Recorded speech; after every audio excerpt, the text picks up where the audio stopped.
you know, offensively as potent as Penn State is, how does that change or affect the way that your offense has to operate?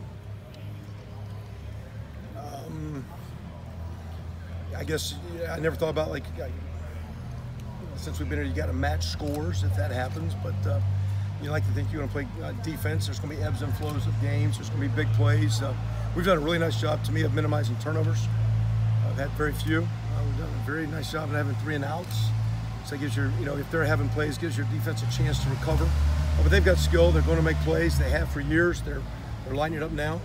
Bottom line, we just got to find a way to, whatever that number is. You know, these are games where what's one team averaging, like, what, 55 and 54, and it'll be like a 7-3 shootout or something like that. Yeah. So you know, and because you got great schemes and great players and prideful defenses. So you just got to go play and adjust. Last year we had to come from behind.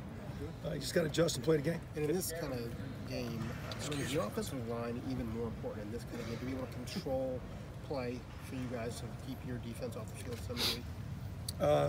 I mean, again, to me, if you're saying when you're controlling that scrimmage, which to me that means your pass blocking is not breaking down. But when your pass block's not breaking down, that means your receivers are running on time and the ball's coming out of the hand on time and you're spacing routes out on time. And when there's loud noise, does that communication slow you down? And not playing faster, no huddle-wise, but just does things happen? Because every time you're doing something, you're running passing game in relation to time. In the run game, when you run the ball, it means the quarterback is disconnecting or he's taking RPOs when they're there. That means the perimeter guys are doing their job. So to me, it takes a whole group to be successful. So it's like if you can't run the ball, it's the line's fault. I don't buy that. You know, if you can throw the ball, that means your line's doing well. If you can run the ball, it means your receivers are doing well. So I think it's going to take all 11. When you're on the road, it's going to be tough. It's going to take everybody. It's going to take more than 11. We play with a lot more than 11 guys. It's going to take a lot of guys this Saturday night in State College. Could you break down? How prepared is Dwayne Haskins Jr. for this kind of environment? Obviously, he played well at TCU a couple of weeks ago and stuff. But what I guess has impressed you about him, and where do you think he can still grow a little? I think every time he plays, I think all those players, I think those great players in the NFL are always going. Those guys, like, you know, Peyton Manning always talking, you're 16, 17, 18, I wanted to be coached. And when he's getting, and first he's getting great coaching from Coach Day, and he did it a year ago. And the way he's playing now goes back to JT's practice habits and things that he saw every day. So, you know, he's a tremendous practice player. He's getting better. I think you saw last year the way he handled a big situation last year in a big stage. He was ready to play well in the championship game. He was ready to play well. He was ready to play well every week. And when called upon, he's answered the bell. And now he also looks good when the supporting cast looks good. So when the offense is clicking, the quarterback looks good, and they get all the credit. When the offense is not clicking, it's probably going to be his fault. So as we play as a group, Dwayne's a big part of it, and he'll do a great job. Hey, Kevin, you've been a head coach, and you've been an assistant at a lot of different levels in this sport. So I think you have kind of a unique view of maybe what a recruiting is like, and, you know, different types of classes and stuff at different talent levels. I was just wondering, how soon into a recruiting class's arrival at Ohio State or at any place do you know whether the class as a whole is going to be a hit or not? I think we're in a right now society. I'm trying to figure this rule. I've never heard a rule that I'm on scholarship, and I've decided that I'm going to redshirt and then I'm going to transfer. So we're paying the rest of the year for you really not to play on our team. I'm trying to figure out. I'm about player benefits and the welfare and what's for their best interest. And I like the transfer opportunity, but all of a sudden, like, I'm through, and like, who wants to then collect the guy that's not even practicing or working out? How good is that player going to be? Because the cumulative effect of your habits are going to make you good going forward. So I think players, I think coaches, sometimes we make too many rash decisions. As talented as our classes are, we're a developmental program. And sometimes those linemen need a couple, 3 years.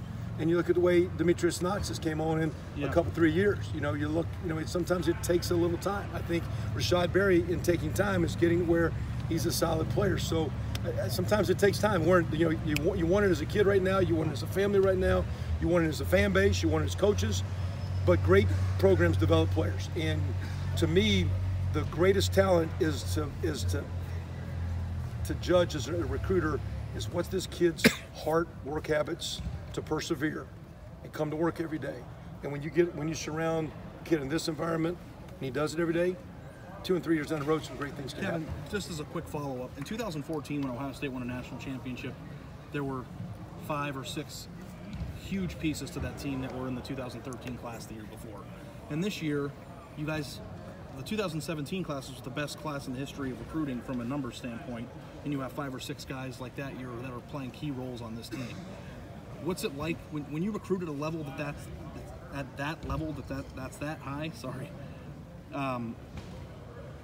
That's something that you can expect some of those guys to pop and change the culture of your team immediately, though, too, right? Because it's happened. No doubt. And how can you tell, and when do you tell that that's happening? Well, some of those guys, for example, like Dobbins, you can tell when it workouts right away just how competitive he was.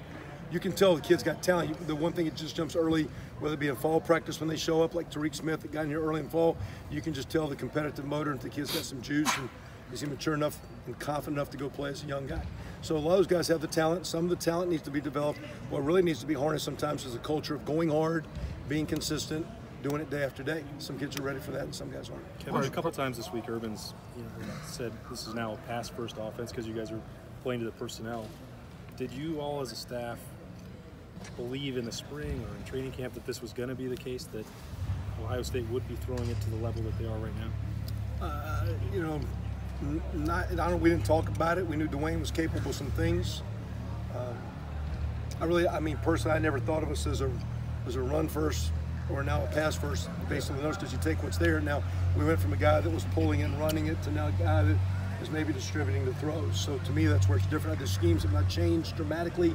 The language has changed minimally. There's been a few little tweaks, but what you're doing is trying to what you don't want to do when if you're saying we're a pass first team, really good teams are physical. And as we throw the ball, we got to maintain a physical presence as an offense that we can get, the 4-minute offense in the red zone and goal line and short yardage offenses and control the line of scrimmage like we were talking earlier about that we need to do. So, to me, I just want to be a high-scoring offense. I never thought it was run and pass.